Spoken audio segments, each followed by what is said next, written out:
शाहीनों ने बंगाल टाइगर्स को फिर दबोच लिया। दूसरे टी20 के साथ सीरीज भी जीत ली। बांग्लादेशी टीम सिर्फ 136 रन बना सकी। तमीम इकबाल के सिवा कोई बल्लेबाज चल नहीं पाया। पाकिस्तान ने हदफ 1 विकेट के नुकसान पर हासिल कर लिया। बाबर आजम और मोहम्मद हफीज ने अपनी क्लास फिर दिखा दी। कप्तान ने नाकाबिले शिकस्त 66, प्रोफेसर ने 67 रन बनाए। एहसान अली खाता खोले बगैर आउट हुए।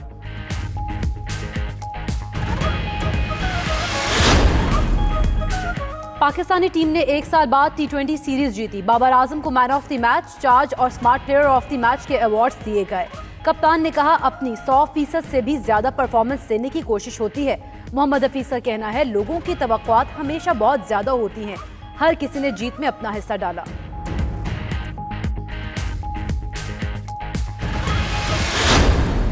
पाकिस्तान में इंटरनेशनल क्रिकेट बहाल हो गई है, इस बात की बहुत ज्यादा खुशी है।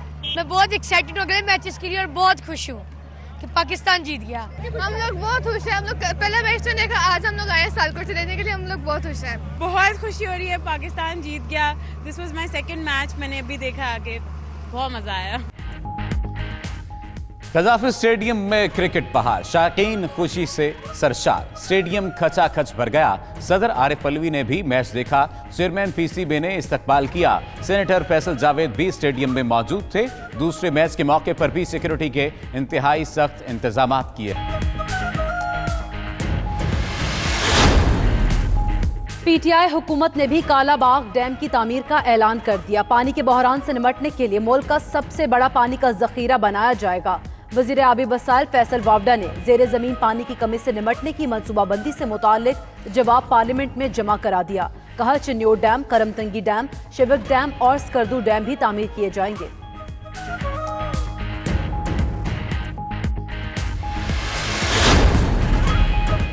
शेख रशीद हुकूमत की नाकामियों का एतराफ करने लगे। कहते हैं, महंगाई है, आटे को डील नहीं कर सके।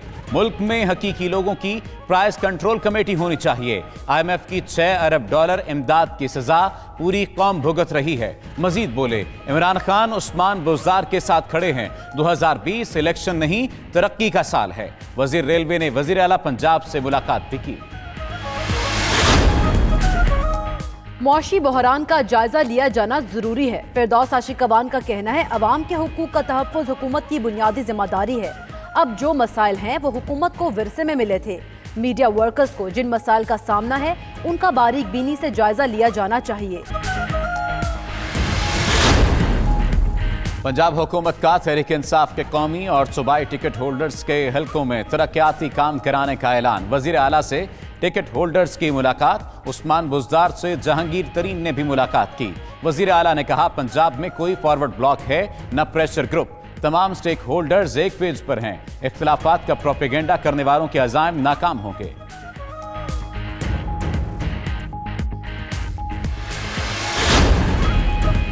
पंजाब में आटा बहरान, सियासी शख्सियात और ब्यूरोक्रेट जिम्मेदार निकले। इंक्वायरी रिपोर्ट वज़ीर-ए-आज़म को इरसाल। ज़राए के मुताबिक रिपोर्ट में आटा बहरान के जिम्मेदार ब्यूरोक्रेट्स और सियासी शख्सियात की निशानदेही की गई है। वज़ीर आला पंजाब ऑफिस का महकमा खुराक के ऑफिसर्स के तकर्रुर और तबादले से मुतालिक किरदार भी रिपोर्ट में दर्ज। महकमा खुराक पर सियासी दबाव और इंतजामी नाअहली के बायस आटा बहरान पैदा हुआ।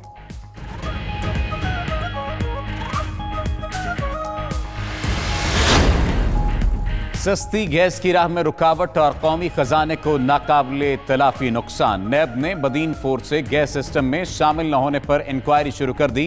पेट्रोलियम डिवीजन से बदीन फोर्स साउथ वेल्स से मुताल्लिक तस्दीक शुदा रिकॉर्ड तलब।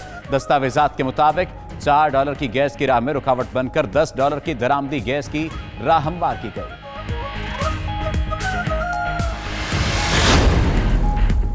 हज 2020 मजीद महंगा। सऊदी हुकूमत ने आज़मीन पर 410 रियाल की इजाफी फीस लागू कर दी। ज़राए के मुताबिक पाकिस्तानी आज़मीन हज को 300 रियाल वीज़ा फीस अदा करना होगी। वीज़ा फीस के साथ 110 रियाल इंश्योरेंस की मद में अदा करना होंगे। सऊदी अरब ने वजारत मजहबी उमूर का वीज़ा फीस और इंश्योरेंस खत्म करने का मुतालबा मुस्तरद कर दिया। ममनुआ फंडिंग केस में वजीर आजम इमरान खान का सुप्रीम कोर्ट से रुजू। इमरान खान ने बतौर chairman PTI Islamabad high court का फैसला चैलेंज कर दिया। दरखास्त में मौक़िफ़ अपनाया कि अकबर एस बाबर का 2011 से तहरीक इंसाफ से कोई ताल्लुक नहीं। पीटीआई रुकनीयत का फैसला कल अदम करार दिया जाए।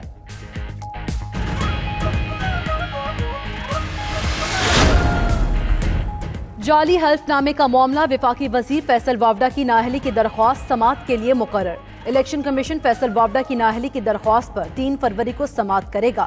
फिरकैन को नोटिस जारी। दरख्वास्त गुजार ने मौक़िफ़ अपनाया कि फैसल वावडा ने कागजात नामजदगी में जाली हल्फनामा जमा कराया।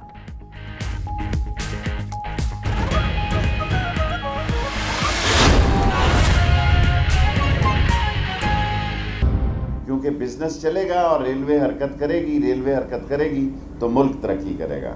कोई मुल्क तरक्की नहीं कर सकता रेल के पहिए के बगैर। कोई मुल्क जो है वो, मैं आज हैरान हुआ हूँ। मैं दूसरी दफ़ा रेलवे में वज़ीर आया हूँ और मैं तो अज़ा खेल से भी बहुत बड़ा ये ड्राई पोर्ट है और मैं इस पर अब ख़ुद तवज्जो दूँगा। अगर मैंने देखा ना होता तो शायद मैं कब से, इतना बड़ा ड्राई पोर्ट हमारा बेकार पड़ा हुआ है। और मैं यहाँ के लाहौर के बिजनेसमैन से कहूँगा कि वो आगे बढ़े और इस काम को आप संभालें। और मेरे ज़ुम्मे एक तो मैं चीन को भी नए साल पे मुबारकबाद देता हूँ। अल्लाह की खुशनसीबी है कि जो चीन का रेलवे वज़ीर है ली शूफोंग, वो भी मेरा ज़ाती दोस्त है, क्योंकि वो ली फोंग का बेटा है। मैं शायद अब पुराना सियासतदान हो गया हूँ और मैं ली फोंग के साथ वज़ीर मेहमानदारी था और वो पाकिस्तान को चीन मोहब्बत करने वाला मुल्क है और ऐसी साजिशें हो रही हैं कि सी पैक के रास्ते में दुनिया की कोई रुकावट सी पैक के रास्ते में बर्दाश्त नहीं की जाएगी। चीन हमारा है, हम चीन के हैं और हमारी दोस्ती आजमूदा है और ML1 हमारा मुकद्दर है। जब तक ये ML1 नहीं बनता पाकिस्तान रेलवे तरक्की नहीं कर सकती। 1861 में ये पटड़ी बैठी है और 1861 के कितनी भी तरक्की कर लें, ये 1875 किलोमीटर का नया ट्रैक जो है ये पाकिस्तान में इमरान खान की हुकूमत के दौरान एक इनकलाब का पेश खैमा होगा। और लोग ये कह रहे हैं कि हमारे 9 बिलियन IMF की हमारी कुल इमदाद $6 बिलियन है, जिसकी सज़ा सारी कौम भुगत रही है। ये जुमला मैं सख्त कह गया हूँ जिससे हम इफ़ादा हासिल कर रहे हैं। और ये $9 बिलियन से इस मुल्क की तकदीर बदलेगी और इंशाअल्लाह 10 साल के अरसे के अंदर ये हम कर्ज़ा उतारेंगे। मैं ना हुआ कोई और सही, कोई और ना हुआ कोई और सही, ये मुल्क इंशाअल्लाह तरक्की करेगा। मुल्क की तरक्की की जो ज़मानत होती है वो उसकी कौम होती है। हम एक ज़िंदा कौम है। और सबसे ज़्यादा मैं जुनैद साहब को इसलिए भी खुश आमदेद, मैंने स्टेज पे सीट इसलिए बैठाई है, मैं भी शेख हूँ, कि 5000 इन्होंने हमें ट्रैकर देने हैं जो हमने फ्री ऑफ कास्ट देने। अगर थोड़ा बहुत ख़र्चा भी कहेंगे हम कर देंगे और ये हमने अपनी फ्रेट ट्रेनों पे लगाने हैं। मैं चाहता हूँ कि एक बिजनेसमैन घर बैठा अपने मोबाइल फ़ोन पे देख सके कि मेरा माल कहाँ पहुँचा है। ये पुराना वक्त ख़त्म हो गया है कि चिट्ठी सजना की और जामी मेरे कबूतरा लेके और वो कबूतर जा रहा है पैगाम लेके। मेरी ये ख्वाहिश है और हम 3 ट्रैकर इस वक्त टेस्ट कर रहे हैं। तमाम फ्रेट ट्रेनों पर ट्रैकर होंगे और हमने ऑलरेडी अपनी ट्रेन्स पैसेंजर्स को ट्रैकर किए हैं। ये भी एक मुदस्सर लड़का है, एक गार्ड का बेटा है जिसने गिफ्ट किया है। और जुनैद साहब ज़िंदगी में नेकी के काम याद रहते हैं। बाकी बड़े बड़े रॉकफेलर से लेके डोनाल्ड रॉबर्ट तक इस दुनिया में अमीर आदमी है, लेकिन नाम वही रहता है जो मखलूक खुदा की खिदमत के लिए ख़र्च किया जाता है। मैं आपको जो रेलवे की सूरत हाल तक आपसे अर्ज़ करना चाहता हूँ, मेरी ज़िंदगी का मिशन सिर्फ ML1 है। मैं रिटायर हो जाऊँगा ML1 के साथ ही। मेरी ज़िंदगी का और कोई मिशन नहीं है। नाला लई वो मैं आज अभी चीफ मिनिस्टर से जाके मैं जानूँ और चीफ मिनिस्टर जाने, वो ठीक हो जाएगा काम। और मैं 14 साल पहले भी ये सोच रखता था। उस वक्त मैं स्टैंडर्ड गेज का हामी था, रेलवे इसी ब्रॉड गेज पे थी। आज भी ब्रॉड गेज पे है। मैंने हथियार डाले हैं इनके आगे, मैंने कहा चलें ब्रॉड गेज ही हो जाए सही। हम इसको 160 मील फ़ी घंटा की स्पीड पे लेके जा रहे हैं और इसके सारे कर्व ख़त्म करने जा रहे हैं। और आज हमने ये भी फ़ैसला किया है, आज की मीटिंग्स में हम हर हफ्ते को यहाँ बैठते हैं, क्योंकि हमने सड़क, ब्रिजेस और दूसरी चीज़ें ये यूरोप में जंगी में कैदी बना रहे हैं, औरतें बना रही हैं, जिस मखलूक खुदा की खिदमत के लिए ख़र्च किया जाता है। मैं आपको जो रेलवे की सूरत हाल तक आपसे अर्ज़ करना चाहता हूँ, मेरी ज़िंदगी का मिशन सिर्फ ML1 है। मैं रिटायर हो जाऊँगा ML1 के साथ ही। मेरी ज़िंदगी का और कोई मिशन नहीं है। नाला लई वो मैं आज अभी चीफ मिनिस्टर से जाके मैं जानूँ और चीफ मिनिस्टर जाने,